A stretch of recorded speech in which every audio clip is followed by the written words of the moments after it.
Hello, beautiful souls, and welcome to Maps of Becoming, the Eudaimonia Podcast. Today, we are diving into a real life fairy tale with Sohana Grace, and I am so excited to do this. It's actually the first in this series that I've recorded, so it's extra special. I've been thinking about this project for a long time. So, the intention behind this, just to set the scene, is to take us out of the mythic stories, out of the fairy tales and tarot and gene keys and all the mythic things that I love to talk about, and into the modern world and into real life stories.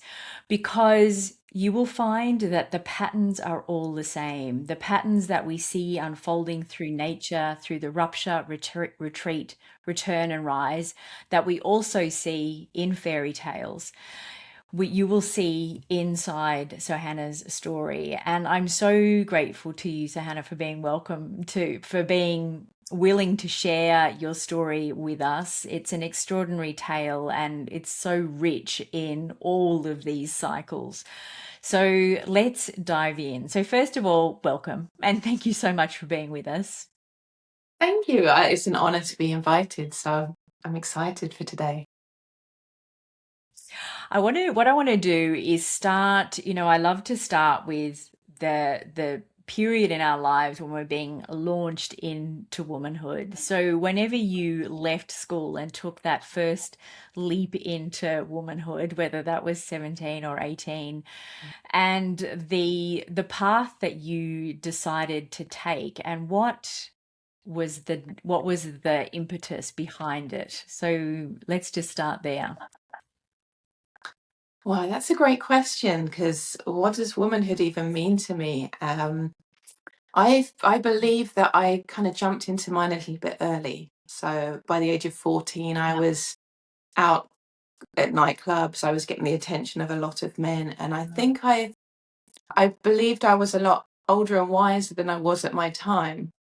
So for me, I kick-started that a little bit too soon. However, the main change for me happened when I went to college. So college was the big shift. School was never comfortable for me because I'd never fit a box. I didn't really fit in. College was where I started to settle. Now, when I left school, I had no idea what I wanted to do or who I wanted to be. So my mum just said, well, let's try you at beauty school. So I was like, okay, why not? And I actually found my place there. I just absolutely loved it. It just felt natural to me. I'm an empath. I always have been. Very gentle and intuitive and caring. And so working with people and making them feel good about themselves, it was a natural thing for me. And I spent 3 years there from the age of 17 to 20. In fact, it was 16 to 19, sorry. And that's where I found myself a little bit. I explored, I adventured. It was probably some of my best years. And I got some confidence and a sense of value and worth. So I went from this confused child, very angry teenager, had no idea who I was, who I wanted to be. I didn't fit into any boxes or any real groups of friendships. I really struggled with friends. I was much more comfortable around men than I was with women. And college was where I had a group of friends, a girlfriend, and I felt like I belonged for the first time. So that's where it began. Yeah. I think it's, I talk about adolescence. So, we look at life in these 7-year cycles and 13-year cycles, which is, I've spotted a few things in your story from when we've spoken previously that I feel are going to come out. But it's, that 14 to 21 is really the separation. It's, adolescence is when we're learning to be a solo person in the world traditionally. So however that unfolds for you, it's interesting that you left school at 14, which is right on that sort of 14 to 21 developmental stage in your life, but you did I it was outside still at of school, but I went off the rails. Okay. Oh, okay. Yeah, right. Yeah. Yeah, me too. But I was trapped at boarding school, so it Oh, looked different, but yeah, me too. But I think that's, like that's it. It's all that boundary pushing and working out who we are in the world and how we get attention and where we belong and who we belong with or don't belong with. And it's interesting how many girls have that really difficult relationship with other women. But since learning human design, it's very often a line five picture that shows ah, up. And I think that yeah. that's your experience as well. I'm Mm. a 5-1. Yeah. Yeah. Mm. Yes. Yes. So let's keep moving. So you went into beauty school, found your tribe. I think about the ugly duckling, we move through these different places and different communities and you find your tribe, find your people. And what was the evolution from there? So it's really interesting. My life has run in a parallel, like two pathways running alongside each other. So from Yeah. the years of 14 to 21, it was discovering myself, but there was also an undercurrent of this.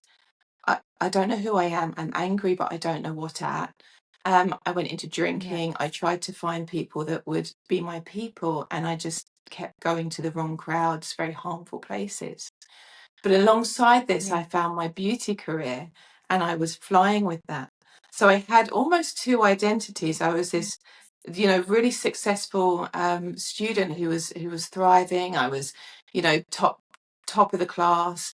And then on the other side, I was in this self-destruct channel that was, you know, uh, drinking, sleeping with the wrong people, getting myself into terrible situations. And it kind Yeah. of culminated into a, a moment one day. Excuse me, it's probably the throat not wanting to speak. Yeah. Where I was just before I finished college, there was one day where I had enough and I took an overdose in my middle of the class. So I went, took myself to the bathroom, took too many tablets, and then thought, it was a scream for attention. And what I did was I Oh, text my friend and told her, I said, I panicked and I don't know what to do. So she sent a teacher in. And the teacher screamed at me. She was like, "You stupid oh, girl," okay. and literally just shamed me to such a degree. But I went to the hospital in an ambulance. They pumped my stomach and did all this. And when my parents turned up, they said to me, "What happened?" And I said, "Oh, I was in pain. I was in pain. I took too many tablets because I had a knee problem. Took too many tablets. That's it. Don't go there." So they never spoke about it again. So this Oh, undercurrent of this yeah. child screaming for help also felt Yeah. shame. And so I couldn't, even though I was crying out for help, I got shamed and then shut down. And so then the Yeah. other side of me got stronger and stronger. And so these two parallels have been running my entire life. And it's almost like, ah.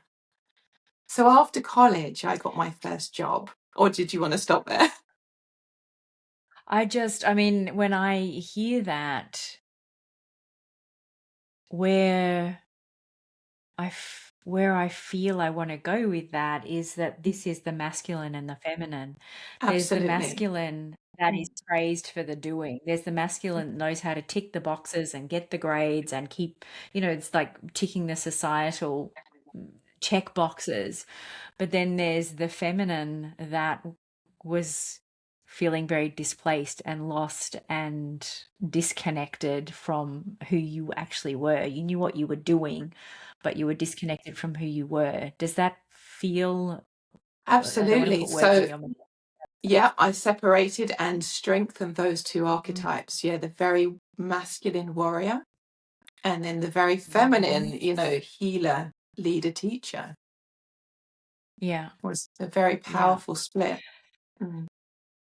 Yes, and I think that there will be many women listening that can identify with that. It's the keeping going, the doing is a Yeah, thing that runs in parallel with why I'm ticking all these boxes. I'm doing all the things that I thought I was supposed to do in order to live a happy life, but behind closed doors, I'm actually deeply miserable. It's anyway, let's keep going, because there's the next. So, like if we think about the rupture, retreat, return, and rise pattern, it's not linear. That's masculine, is just everything Yeah. happens in a straight line. But we know that in life, and in a real life fairy tale, you will go into rupture, and then there's possibly retreat, which is the I'm not discussing this with anyone because there was shame given. And then the doing. So then where did you go from there? So from there, I qualified college and I got my first job. And in the job, it was just a little treatment room, and they gave me cheap products and they cut corners. And I was one of these people that demanded. I was like, I need decent products. I need this. We need to do this. And they like, in the end, they went, you know what? We don't need you anymore. So they fired me. And I'm like, oh, I've never been fired from a job. But when I was at college, I was running 3 jobs. I was doing college. I was an achiever. So I was furious. And then somebody told me that a new gym had opened up in the town. So I went there, a very high-end gym, and they were looking for a beauty therapist. So the manager was like, so do you have any experience in client base? I said, oh, yes, I do.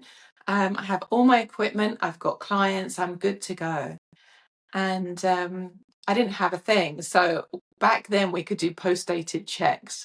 So I bought everything on these 3 checks placed a month apart.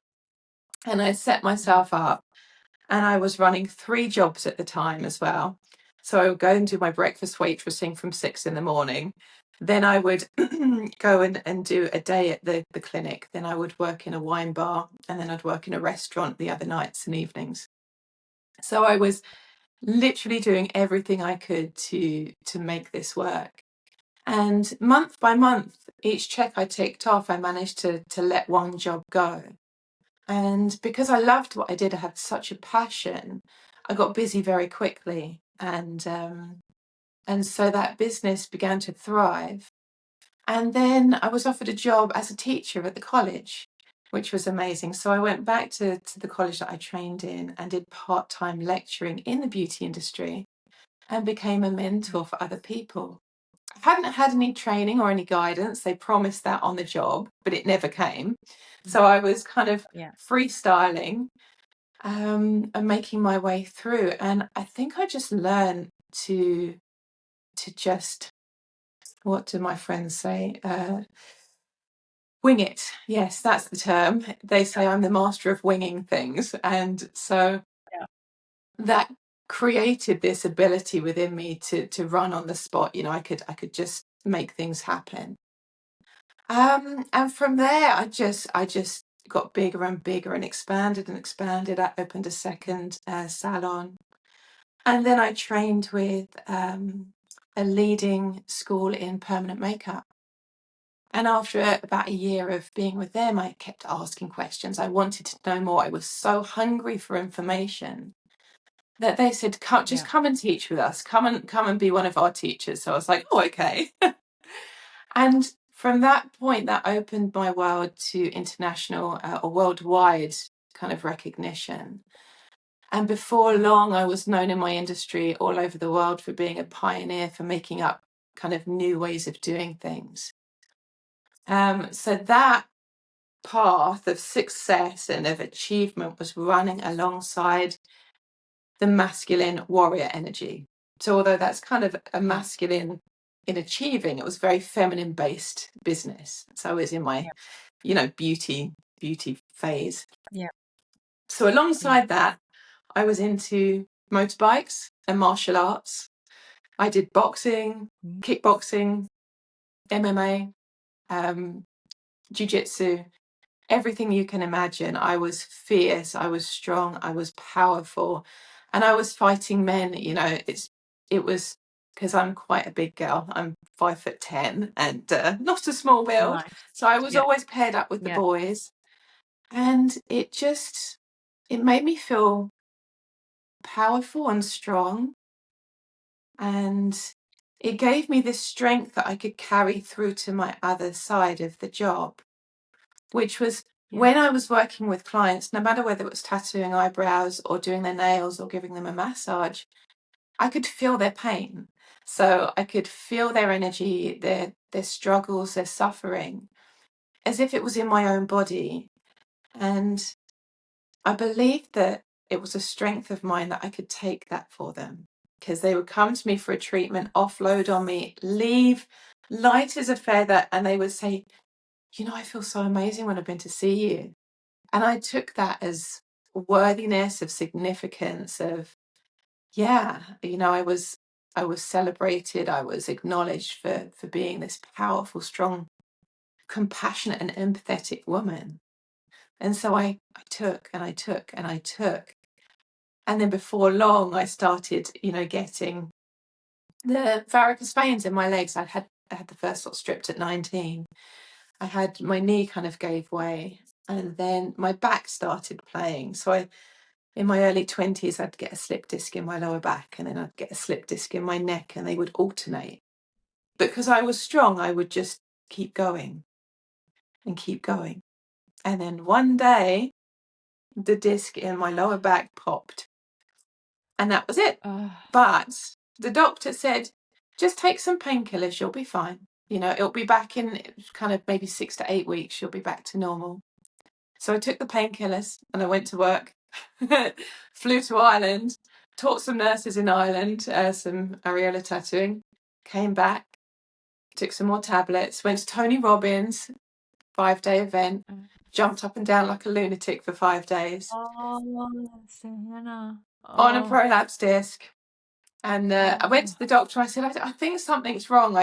This isn't right. It's not getting better. And he said, no. How many tablets are you taking? I said, well, I take 1 tramadol and 1 Valium in the morning and 1 in the afternoon. He was like, I have clients taking 16. He said, it can't be that bad. So I was like, well, I see fairies if I take 2. So I couldn't take more than 1. But again, it was nobody listening to me. So then I thought, I'm going to go private. I'll get a scan. But you have to have a doctor's letter. So I went back to the doctor and said, can I have a letter so I can go private? He said, no, you're wasting your time and your money. And I said, I'm not. I need this done. I had to sit and fight this old male doctor. I said, I'm not leaving until you sign it. So in the end, he said, right, if you're not going to back down, I'll put you on the NHS. It's just a couple of weeks.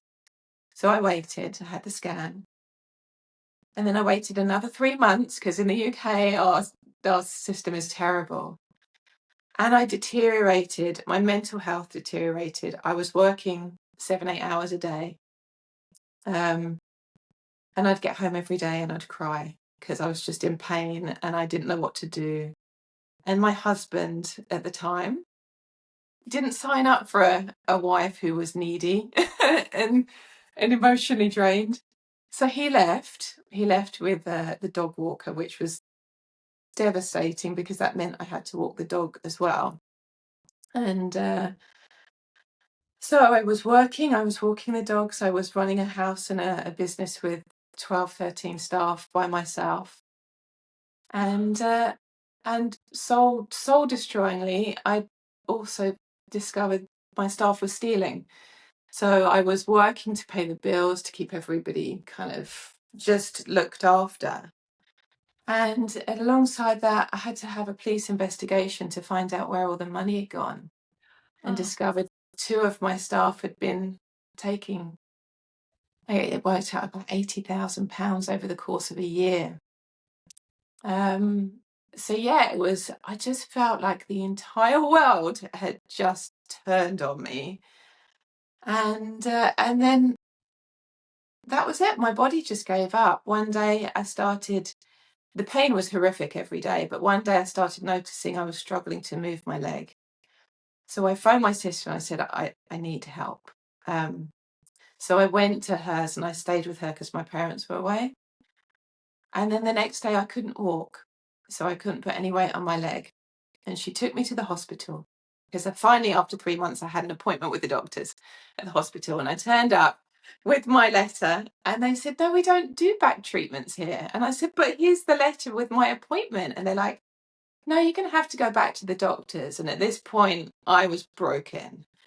So they said, you could try going to A&E at another hospital. So I did.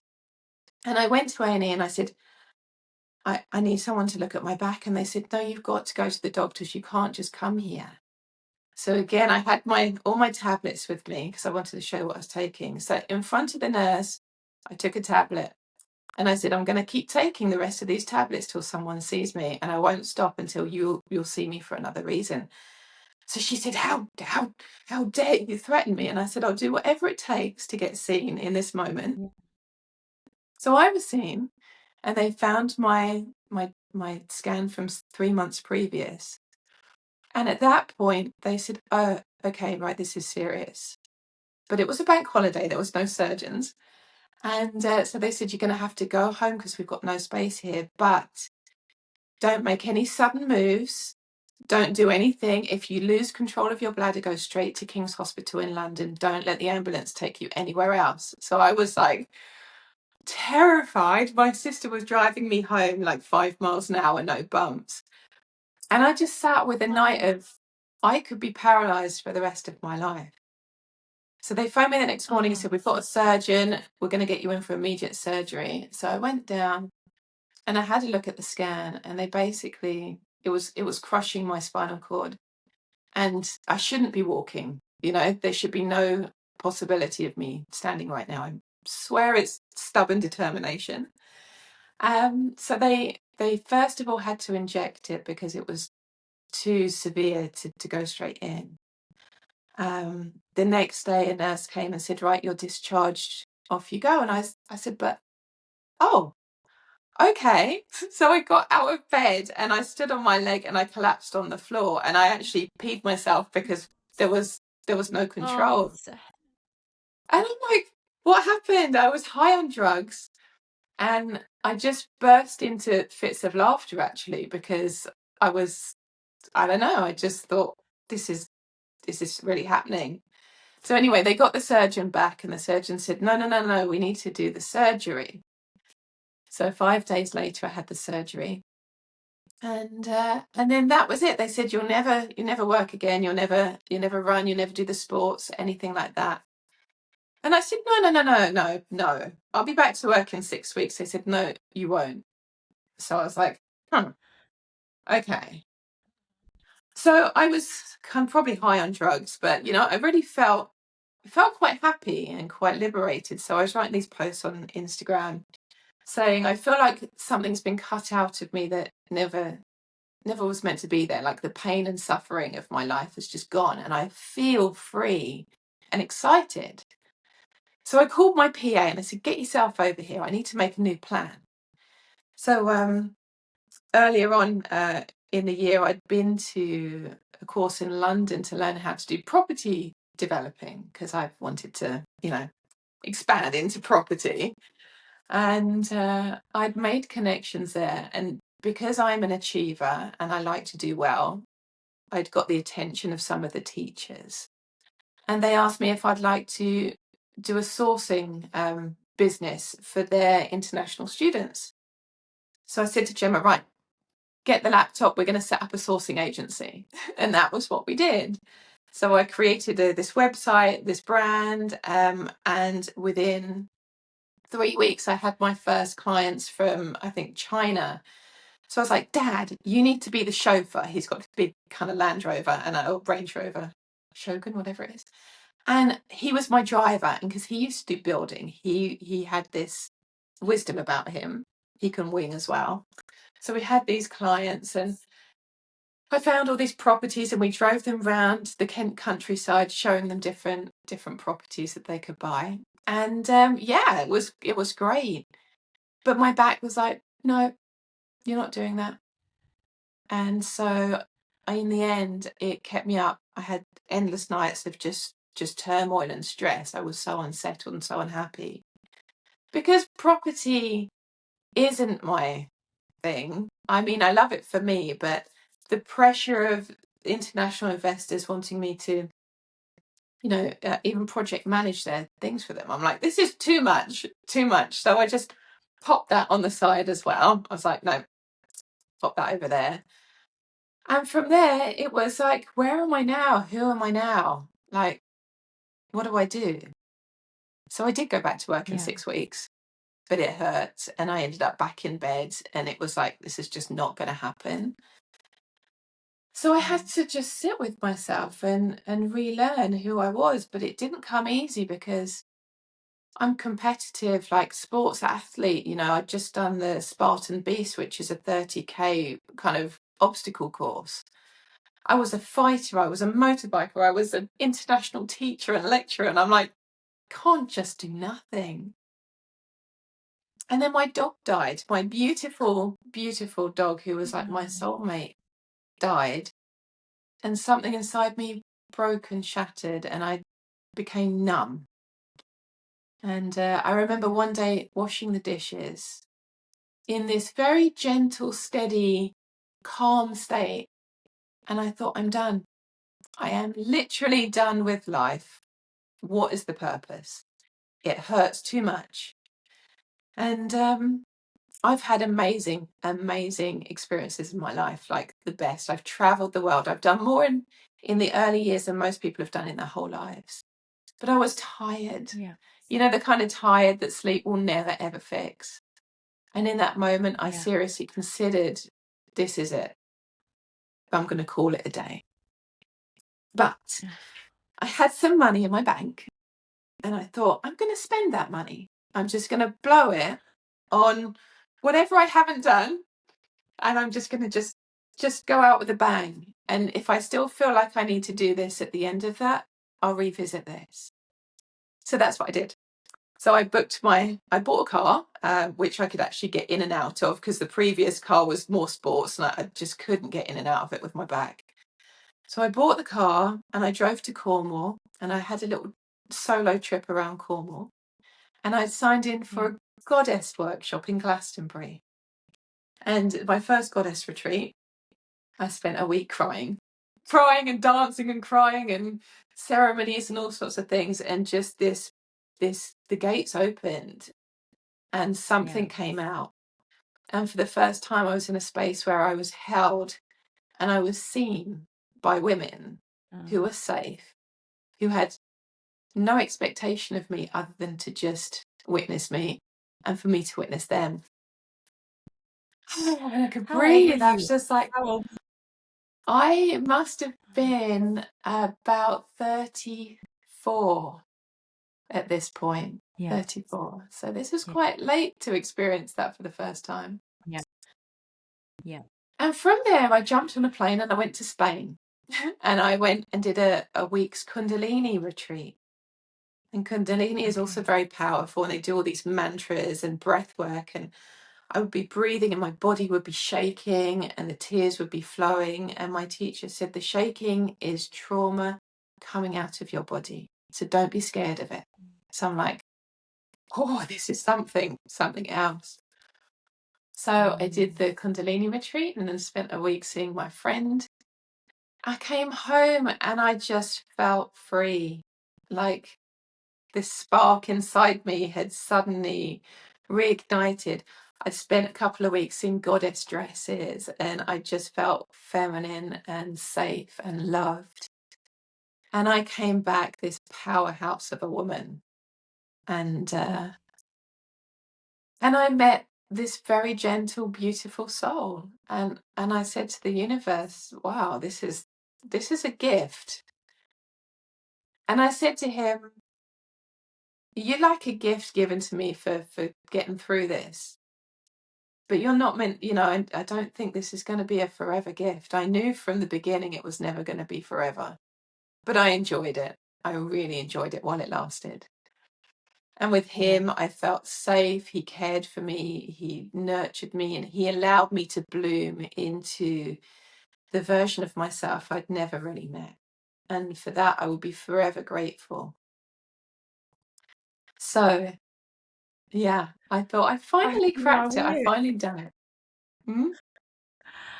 You talk about you came back from that retreat a really powerful woman. I think, you know, what I hear is this extraordinarily powerful woman that has been for so long. So the difference was that the feminine had then met this powerhouse masculine. And when the two combined, then the wholeness was felt. Is that feel? It felt like I didn't have to play both roles anymore. I didn't have to be the protector, provider, this masculine energy. He held that space, and I just got to be the very essence of the feminine, and it was magical. It was beautiful. However, what I've done is over my life is I've managed to heal all of the physical things, and I didn't realize it at the time. I hadn't healed the root belief that caused me to walk away from him. So just before my 2-year pattern of leaving or being left, I broke up with him, and we went to India as our parting holiday farewell. He was beautifully understanding. We went to India and came back, and I decided I was going to travel. So I went to Thailand, and I trained with beautiful teacher Monica in Shakti Spirit. So it's the very feminine essence of all the archetypes from Kali, the fierce one, stripping away all of our wounds and our angers and cutting all the cords, to green Tara, the compassion. So I got to sit with all of those energies, and it was really beautiful. And I came back and I thought, I feel like I've healed myself. I feel like I've healed all the layers of trauma within me. So why don't I go back to my old relationship previous to this beautiful, healthy masculine, which was a trauma bond. And this was a toxic, very, very unhealthy relationship that had been on and off for about 12 years at that point.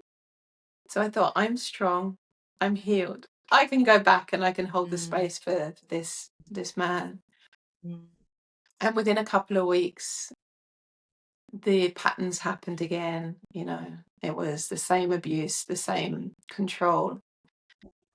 And I just thought, no, I can't fail. I need to help him, because he said, you're the only one that can help me. He was a beautiful human being, but he had so many traumas and so many wounds from his childhood that it created this man that was out of balance, and every strength of mine triggered him. But I stayed and I stayed, and it was just, oh gosh, in the end, what happened was the back went again, but I stayed. The mind went, but I stayed. And then one day I found a lump in my breast. And that was the point where I shut down. And I found it one night in bed. And I told him, I said, I found a lump, and he felt it, and he went, Jesus Christ, that's huge. It's massive. And something in me just shut down, and I turned away from him. And I didn't know what to do. So I just froze. And he took that. He said, you always do this. You always shut down. And he got angry. And then, so we had a big argument, and I went back home.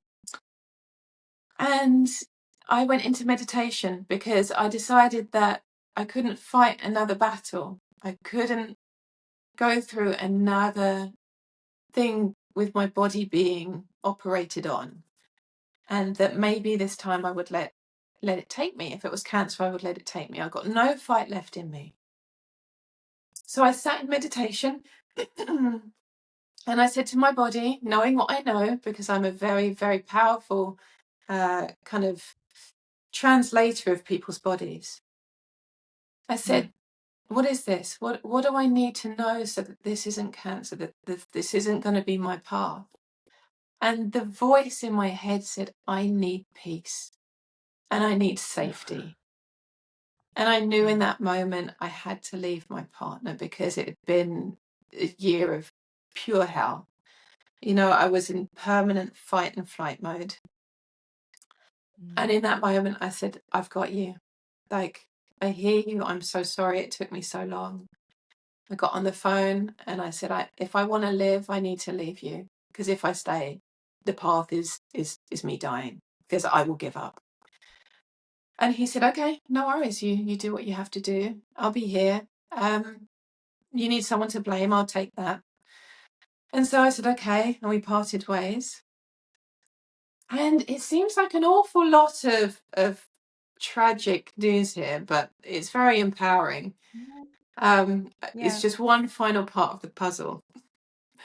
A week later, I had the scan, and of course, the nurses in the doing the scan said, "Where's the lump?" I said, "It's here," and they went, "Oh, can you point exactly where?" And I was like, "Here," and they went, "There's no lump there. It's gone." But they also kind of almost spoke to me as if they were like, "You're wasting our time. Like, what are you doing here?" And I almost felt like I had to defend myself. But the tragic part was a week, and maybe 2 weeks later, I thought, I'm free. I've finally done it. I got a message from my ex that said, I'm really sorry to tell you this, but I need to tell you before anybody else does. I'm now with your best friend, in a relationship, and we feel like we need the opportunity to find love. And if you want to speak about it, we're here for you, and we can answer any questions that you have. And my entire world shattered, because this is a friend who was like my sister, who witnessed the abuse and told me I should leave, and told me not to let him come to the hospital. And so it was the betrayal on the very, very core level of somebody that's supposed to protect me and love me from the masculine, and someone that's supposed to protect me and love me from the feminine. And I was just like broken, battered. And my world just ended in that moment. And I didn't know if I would ever survive. But obviously I'm here, so I did. And I actually went and did some ayahuasca. Actually 2 days after I had the news. It was probably a bit too soon, but it was already booked. So I did some ayahuasca with a teacher of mine. And I began the journey of healing. And so I spent 2 years healing, rebuilding my nervous system, deciding I was never going to be with a man ever again in my life. And I'd be very protective of my friends as well, who I'd let close. But I became the most happy version of myself I've ever been, 2 years by myself. And my business was thriving. I created the most beautiful healing treatments, because I don't think there's an experience that people go through that I haven't personally been through myself. And so it gives me the capacity to hold that space for so many people. What I've shared with you today is just a snippet of the experiences that I've been through. So I think that was the most epic of the crumblings. You talk about the rise and then the crumbling, the crashing. That was my tower moment of my life. All the others before were like mini towers, and this was the castle, the foundations, the roots of everything that I'd grown on. And 2 years, I thought, I've done it. I've cracked it. I'm here. I'm powerful. I'm proud, and I'm ready to call in a new partner. So I did. I called in a beautiful human being who was gentle, who saw me, who had depth. He's Pisces, so he's very emotionally able to see me and meet me where I'm at. And we had 6 awesome weeks. We got 6 weeks. And then something happened in his world, and his entire world crashed down on him. And being the supporter that I am, I stood there by his side, and I supported and held him in my power, in my strength. And gosh, this went on for a year and a half, and it became so exhausting that I depleted myself. And I thought, I just can't do this. I've got this man that's beautiful, lovely, but I can't take his weight, his pain. And so we broke up. But I was having some coaching at the time, fortunately, from one of my teachers and a couple of other people. And I realized that this was a pattern of mine that I had never understood. So I understood the pain, and I could heal myself from any pain. I could heal myself from any emotional wound or trauma. But I had never gone and looked at the very core belief that kept pulling these experiences in. So, fortunately, through the work that I was doing with these other teachers and through the massage that I created that my business partner did for me, I uncovered the very key to this entire journey. And that was, as a child, I'd learned that it was unsafe to be supported. And my body tried to show me that, first by the knee giving way, then the lower back, which is about the feeling that you're not supported. It kept giving me messages that I treated as an individual isolated problem. Yeah. And I never put the dots together. The autoimmune system that attacked my skin, the anxiety, the low blood pressure, all of the things that my body was telling me. It was giving me the key, but I just didn't understand what it was saying. So in that moment, I suddenly realized, oh my gosh, this was built on a child that didn't feel safe to be supported. My mum would say, you'd fall off a bike, pick yourself up, dust yourself off again. I meant to do that. I'm good. And I'd just disappear as quick as I could. And I never cried as a child, ever. And when I found this out, I said to my mum, Mum, you said to me that I never cried as a child, and I didn't, everything that I did, I would get up and said I meant to do that. I said, that's not normal. And she said, oh, no, you're like me. I don't like anybody seeing me upset. So I was like, oh my goodness.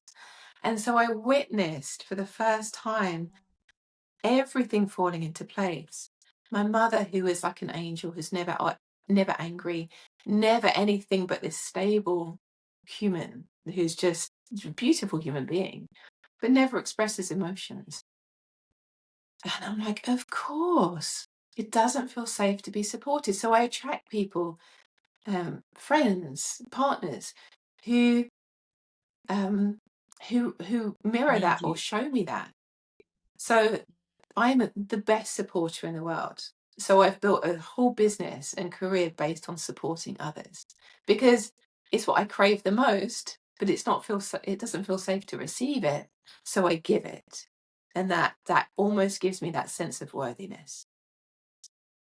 But in that moment, I saw it and I realized my child created this program and this pattern. And as an adult, I have the ability to change that. So I went back to my partner. I said, right, here's the deal. Really sorry. You was attracted to this powerful woman who had this mask for my entire life. It was a very convincing mask that I was impenetrable. That I was this force that could never be broken. Like I would be this rock for you under any circumstance. But I need it back. And I know that my program told you that I don't want to be supported, but I'm changing my program. So whatever was in your life, your experience that created you to need a strong woman and to see weakness or vulnerability as something that pushes you or repels you, like you have an opportunity to sit with that and make a choice, because right now I've decided that support is good, it's safe, and I need somebody to support me. And if you can't, you need to step aside and let me find somebody that can. So we had a very beautiful conversation, and at that moment he said, no, I can't unsee what you've just shown me. So I don't want to stay in my child program anymore. So I want to be the person that you need me to be, but I also want to be the person that I need me to be too. So we had this beautiful agreement that we would both grow and evolve together, which filled me with hope. But I got to the point where I was like, yeah, I don't know if it's too late for that, because my inner child created this program that being supported is unsafe. And when we're in relationships and we're unsupported, I don't support her. So I would shut her needs down and I would put everybody's needs before my own. So I became the people pleaser, which suppressed my inner child. So I shut her in a box and shoved her so far down. I'm like, I can't look after you the whole time I'm in a relationship or I have a client.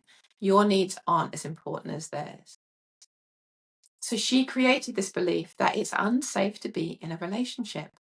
So everything she does in my relationships is to create the separation. So the loss of desire, like the libido that starts off amazing and then crashes, the anxiety, the support imbalance, attracting partners that are jealous or controlling, that try and cage me. It was all of the programs that she put in place as this young child, the only way she knew how to protect herself and get me back. So we were having to do a lot of work in reassuring the inner child, and it's still ongoing, that my automatic need is to care for somebody and make sure they're all right first. But now it's like, no, my automatic need is, let me check in with myself, and then I'll come for you. I'll help you. And it's been a big lesson. It's been a big journey, and I'm still on the journey. But now this is it's not the fairy tale. It's the real life, like the hopes and dreams of living happily ever after. This is what it kind of takes, I feel. And it's the real life. How do you get what you want? Well, I had to go through the heaviness and the pain to understand what we both want, my inner child and me. And I said to my partner, I said to my family, I'm taking the mask off. I'm not going to be the brave supporter anymore. It's going to take me a bit of adjusting. It's been a bit easier than I expected. However, what's underneath the mask? Who's underneath there? And it was really interesting. One day I went to my friend's, she had this little tarot reading session she was teaching people. I went to support her. I was driving over there thinking, who am I under the mask? Yeah, I don't know. And so she said, think of a question and I'll pull a card. And she was shuffling the card. And I'm thinking, who am I under the mask? And this card flew across the room and landed, and it's Lord Shiva. So for those of you who don't know who Lord Shiva is the creator and destroyer. It's the essence of pure power. It's life itself. It's the energies of balance. And I'm like, oh, of course. It's, underneath this true strength. And funnily enough, I've got Shiva tattooed on my back. And so it's been there all my adult life. Is this, just look behind you, here, I'm here. This is who I am. So yes, Shiva is the symbolism of who I am under the mask of strength. Once I connect with my inner child and give her everything she needs, it's real strength. And I'm like, more strength than I could ever imagine. So, so I'm like, oh, this is fun. And this is where this led me to where I'm at now. Yeah. It's the Cinderella under the mask at the ball. Who is she really? Absolutely. And But it's quite liberating. Yeah, but you get to this, like if you think about it in fairy tale terms, and you're in the castle, but the castle has dungeons. The castle has the torture chambers and the dark rooms and what's behind, and then there's also the towers, but you don't necessarily want to be on the towers because when people look up to you, as you've experienced too much, then that comes with that's fraught with all sorts of problems as well. But we inhabit the entirety of the castle. We don't get to just live in one neat little bedroom where everything's pretty and nice and we just get to sit like a princess. Home is the castle. It's got every room. There's 1,000 things we could talk for another couple of hours. But what I think is missing from this story is your father. Yes. I didn't speak about him, did I? No. Okay. No, and with all the relationships with men and your very, very driven personality, there's something in here. Okay, so yes, my relationship with my father has been very up and down. And from an outside perspective, we look like a family, like the 2.4 family, solid, perfect. But as a child, my dad worked away, so he was very successful. He came from poverty. And actually, it's really important to look at your ancestral lineage, and so you can understand the patterns. So my dad came from two parents who had three sons. His father was one of 16. So my dad's great grandfather had 16 children with his first wife and 16 children with his second wife. Now, my granddad was brought up in a home of poverty and cruelty. So they were made to stand outside in the snow in the winter with bare feet. They had to eat dog food.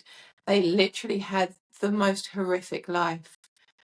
So my granddad, as he moved into adulthood, he met a woman who was very strong, and she took the control lead. And so he was a very quiet, very submissive man. And I remember him. He died when I was 2, but I do have a memory of my granddad lying in bed with me, holding a spider and showing me that spiders were safe. So spider is actually one of my beautiful spirit animals. And my mum said, you can never remember that, but I do. I have this beautiful, beautiful energy from my grandfather, which I'm so grateful for. But he was very submissive. His wife was very dominant, very strong, because she had to be. So then my dad, obviously seeing this dynamic and being a strong character himself, decided he wasn't going to be weak. He was going to be a strong masculine energy. But he didn't have a role model of what that looked like. So for him, being successful and driven was a masculine energy. So he traveled, he worked away a lot, very high-powered job. But he was on uppers, downers, he was on like tramadols, Valiums, he was on all of the things to maintain the lifestyle. So when he would come home, he would be very high stress state. He would not be able to handle any noise, any kind of like drama. So as children, we were taught you're seen and not heard. So it was very much a very controlled energy. And, you know, for Dad to navigate all of the chaos of his mind and work, he was more of a controlling, I think, partner, my mum. And so my mum, who came from a line of single women, my mum had to look after her mum. She was the caretaker of her mum, like on an emotional level. So my mum was this strength that my dad was like, yeah, I want a strong woman, don't want a weak woman. So my mum was the mask of the strength, and my dad was the mask of the strength. But both of them were from an unhealed strength. They were not true strength. So what I saw growing up was a very dominant, controlling relationship, and I rebelled against it. Like I was angry with my dad for most of my life, and he would scream and shout at me saying, do this, and I'd be like, no. As a child, I would stand up against this towering man. I would refuse to cry, and I would hold my strength, and then I'd go in my bedroom and I'd bawl my eyes out because it was just terrifying. And I resisted and resisted him. But there was part of my dad that liked that in me because he liked a woman with strength. And he cultivated that strength within me. So I was praised for all the times that I overcame adversity. And my parents have always made it very clear how proud they are that every knockdown I've got, I get back up and I'm stronger. And that was the story, that if I can overcome things, then I'll be recognized. I'll be, accepted by my parents. And, I followed my dad's footsteps. I became this business person, but I saw his patterns and I copied them. Even though I rebelled against everything that was my dad, I broke my body for my business, for my work, my career. I had no balance. And I had no healthy masculine role model. Just this energy that was, it was not healthy, not good. It was self-destructive. My dad's lower spine collapsed. He had his lower spine fused, two hip replacements, two shoulder frozen. He had the blood pressures, the anxiety. So I was starting to follow his footsteps, the veins.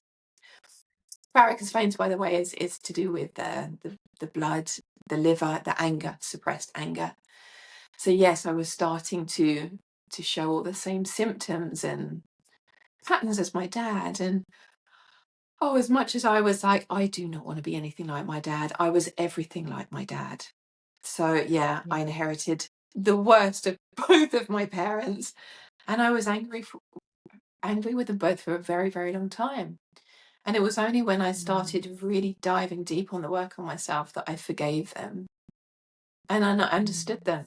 And I just understood it was the pattern and the programming. Even the feminine pattern of the wanting to take my own life.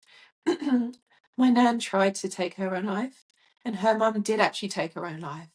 So there is that energetic frequency that I have to think, how much of that was mine and how much of that was the pattern that I've had to break.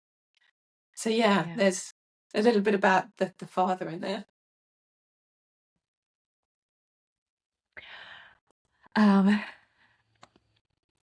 Your story is absolutely extraordinary, Sohana. It's absolutely extraordinary.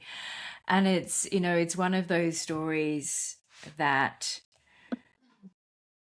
there is a desire that you didn't have to experience all the horrendously difficult things that you experienced. But there's also the knowing that my real experience of you and why I connected with you is because of the woman that you've become, because of those experiences. And seeing you on retreat in Thailand, and I didn't, when I first met you, you were Helen Porter, and then suddenly I didn't connect that you were Sohana Grace, that we had actually connected before, but I saw this Sohana Grace, and I think maybe we can end with your rebirth story and changing your name. But your energy was so divine and so grounded and so utterly feminine.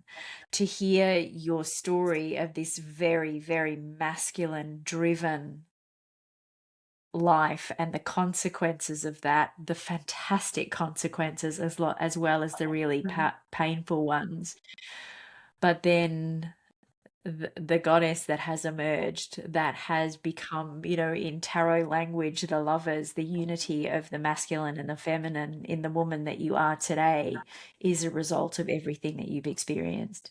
So the desire to protect and not have these challenging experiences is not necessarily the recipe for an extraordinary life, and an extraordinary life is what is unfolding for you. So what can I, like, if we have the final kind of piece of your story for now, we may do this again, the final piece of your story, what led to the rebirth and the change in name? Okay, so part of a story that I didn't tell you was my journey into the shamanic world.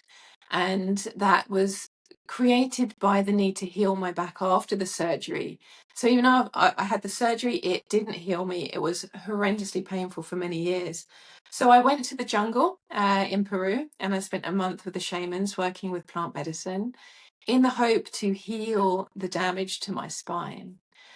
And after, oh my gosh, the stories I could tell you about this, maybe another story. But the journey there was so horrendously traumatic, of purging and doing all these things, being eaten alive. But at the end of it, the shaman, the maestro, said to me, "Yeah, we're not going to heal you because you can heal yourself. So you go home, you heal yourself. You have a shaman inside you. You can go." So I was like, oh my God, all that suffering, and I have to figure it out for myself. Typical. So I went home and that's where I created, the harmony massage, which was the treatment that I now teach people. So I created it, trained somebody, and they did it on me for 6 weeks, and that healed the back. It was great. but it opened my world to the energy of shamanism. So I began learning and working with it, and I did an 18-month course, and then I went and found another teacher and went on to do 2.5 years of training with her. And the third part of the wheel, so it's about the medicine wheel, the third part of the wheel is working with the north, and you go and do a vision quest. So you sit on the land overnight. Some people do it for three days up to a week. We just did one day and one night. And it terrified me so much that I almost didn't go. I almost pulled out. The idea of sitting by myself with nothing, just a mat and a bottle of water and a journal overnight in the Wide Downs, the most beautiful, like scenic rolling mountains in Kent. But a night by myself, because I was terrified of the dark. So I'm like, oh, how am I going to do this? I'm going to, just there's fields with cows and sheep just walking around so they could come and get you at any point. I know a cow could be quite terrifying if it stood right next to you. But I did it. Luckily, I didn't get any visitors. Somebody else that did it was surrounded the entire night with cows, and she said they were just staring at her. And she said, they're big animals. If they want to stamp on you, they could do. But I didn't get any, so I was lucky. I just got the daddy long legs, the big things with wings. But I sat on the ground, and the first thing I got there, and I'm like, it's sunny, this is beautiful. I just stripped off and I got naked and I just sat with my body in the sun. And it felt amazing. And I'm thinking, I hope no walkers go past, because they're going to see this random naked girl in the field and probably take some photos and put it on Facebook. But I was like, no, I laid on the floor, I surrendered, and I'm like, Earth, just teach me, take me, heal me, whatever you want to do. And it was beautiful. So I spent a few hours there with the sun. But as the sun began to set, it got a bit colder, and I found myself just stood on this mountain, stood as like this pillar facing the sun. And it's like the earth spoke to me, and she said, it's like, your name is like, stand strong. You're standing strong. And I'm like, okay. Goes to my native Indian, like past life. I used to have my hair braided and I felt like a native Indian. I have a lot of memories of that. It's almost like that native Indian essence came through me. And in that moment, I turned and I saw that my reflection on the grass, and I began to play with my shadow. And it was so beautiful, because it's like that childlike innocence, that play, which I've never had, because I never really had that childhood. I began to play with my shadows and dancing and making little puppets and making shapes. And it was so beautiful. And I thought, that essence of childlike innocence came back. And then the sun set and the stars came, and I watched the stars moving. And there was no fear at any point in the night. It was the most beautiful experience I've ever done. And the sun rose, and the only thing that was creepy was the bugs. So I wrapped a little thing around my head, like a thing, and it stopped them on my face. But it was really beautiful, and I touched a lot of kind of thoughts and processes. But when my teacher came to get this back, she channeled the name. And she told me that she channeled the name Sohana Grace. And to her, that meant a lighthouse.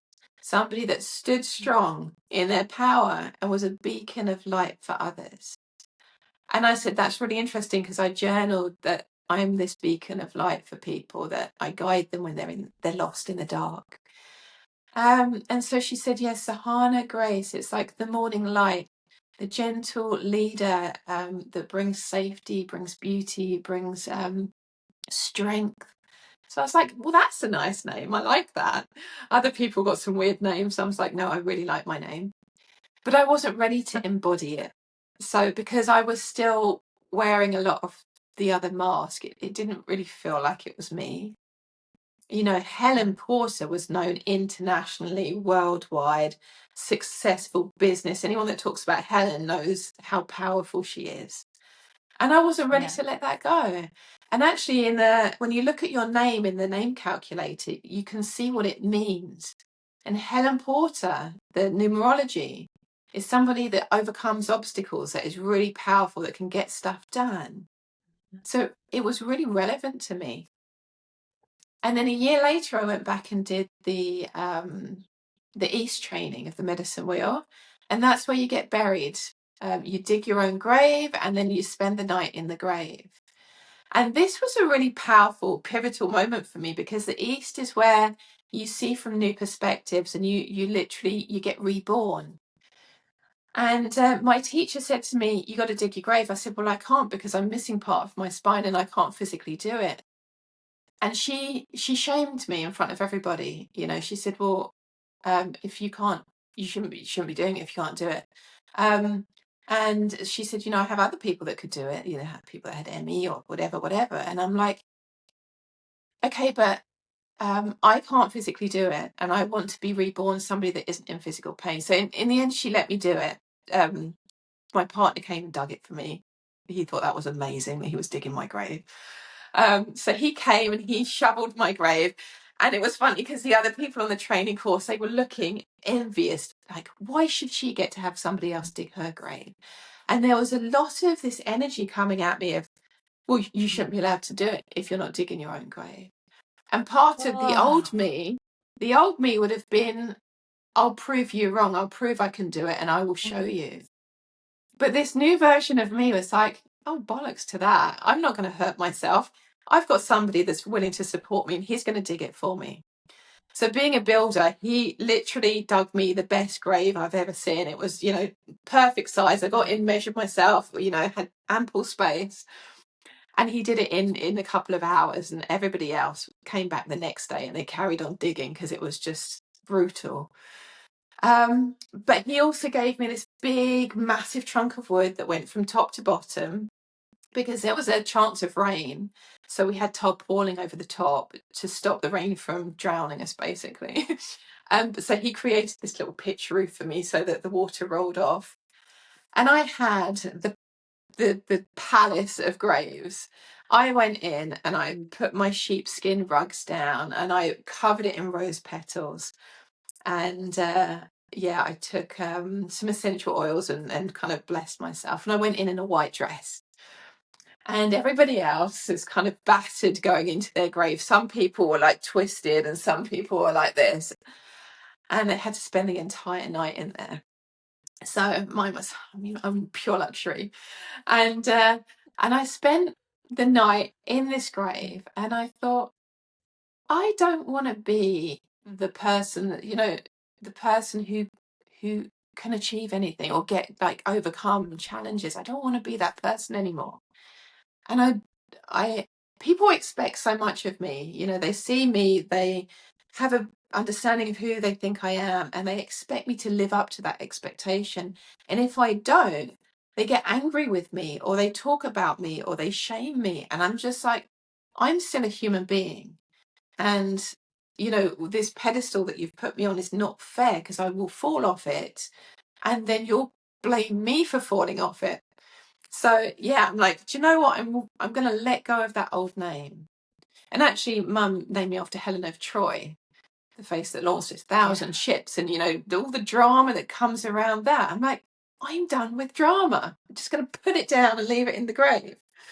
So I woke up in the morning and I'm like, I'm Sohana Grace. I'm this graceful leader that comes with strength, with beauty, but with this calm softness.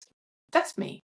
So I put my dress on and I emerge in the morning like a little chrysalis come out of the chrysalis, fresh as a daisy. And I look around at the carnage around me, because in the night we had the most horrific storm, torrential rain, thunder crashing.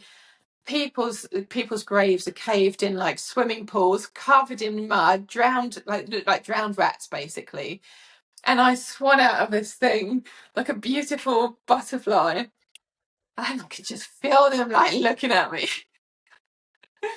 And my teacher, she's like, yeah, well, because you didn't dig your grave, I'm not gonna let you fill it in either, so you can go home. I'm gonna let my daughter use your grave.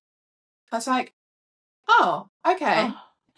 All right, then, thanks. So off I go home. I think she thought it was a bit of a punishment that I couldn't fill it in, but I'm like, why would I want to fill that in? I'm done with it, you know, I'm all good. If she wants to use it, I was like, I've cleaned it and cleansed it and blessed it with more flowers, so you're all good. While everybody else, wet, cold, tired, has to fill their grave in, and they're suffering. These people haven't rebirthed into beauty and power like I just did. They're in pain. And so I'm like, yeah, no, I stood by my power in that moment and I said, this is what I need and this is what I'm going to have, because I'm the only one that knows myself enough to choose my path. So yeah, it kind of caused a separation of me and my teacher from that point. But it's like in that moment, I trusted myself. I trusted who I am, what I need, and what would be best for me. And I stepped out as Sohana Grace. And I've been Sohana for the last year. And it's interesting because 10% of people call me Sohana. Everybody else calls me Helen, because people just cannot change from that identity of who I was. And I'm okay with that, because I'm not actually attached to any name, because I'm not my name. I'm the energy, and I'm the person that walks into the room, and I'm who you feel and who you see and connect with. The name's just, I mean, it just what it is, what it is. So for me, it's still a transition, but it feels lovely. I love the meaning of what it is and the symbolism. But if somebody calls me Helen, I'm okay with that too, because I'm not rejecting Helen anymore. It's not that I don't love her and who she was. And it's almost like, should I have changed my name because it's rejecting that painful journey? But it's not. It's just like I'm transitioning into a new chapter, and this chapter is called Sohana Grace. Who knows, I might be something else in another 10 years, but right now this is me. I love that grave story for you. It feels like a real rite of passage. It couldn't actually be more perfect that you got to have your almost Cleopatra. just a beautiful space. And I think, anyway, I will always think of you as Sohana now. I think it suits you beautifully. Thank you. Suits you beautifully. I feel like this story, the more we touched on the idea that your story is very beautifully aligned with the Handless Maiden, and the more I hear, the more I really feel that that is a story that's extraordinarily well aligned with your tale, with your real life fairy tale. So let's wrap it up here. Thank you so much. This has been the most fabulous. Your storytelling is magical, and to share out your story with us in such detail and such insight is an absolute gift. Thank you so much for being with us. Thank you for inviting me. It's a pleasure. It's a pleasure. All right, beautiful souls, that's it for this episode, and we will be back again in due course. All right, lots of love, and bye for now.